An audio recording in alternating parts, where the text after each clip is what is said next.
the lac operon. Gene expression is the conversion of the genetic code found in DNA firstly into messenger RNA through the process of transcription and then into a protein at the ribosome through the process of translation. For more information on this process, listen to the Protein Synthesis podcast. However, not all genes are switched on all the time. Different genes are switched on and off at different times depending upon the needs or the environment of the cell. The lac operon is an example of gene regulation. Normally, bacterial cells use glucose for the energy needs, but if there is no glucose, it can also use lactose, which converts into glucose and galactose. The lac operon is found in the bacterial cells called E. coli. It is a group of genes that codes for the metabolism of lactose.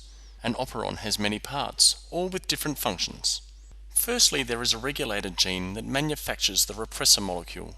The repressor molecule blocks the RNA polymerase from binding to the structural genes. Secondly, there is the promoter, which is a region to which the RNA polymerase first binds. Then there is the operator, which must be free if the RNA polymerase is able to move on to the structural genes. The repressor molecule binds to this region. Then lastly, there is the structural genes that hold the genetic code for the proteins.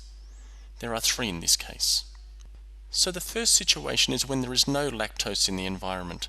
The regulator gene has made the repressor molecule and it is blocking the operator, so that now the RNA polymerase does not have access to the structural genes and no transcription can take place.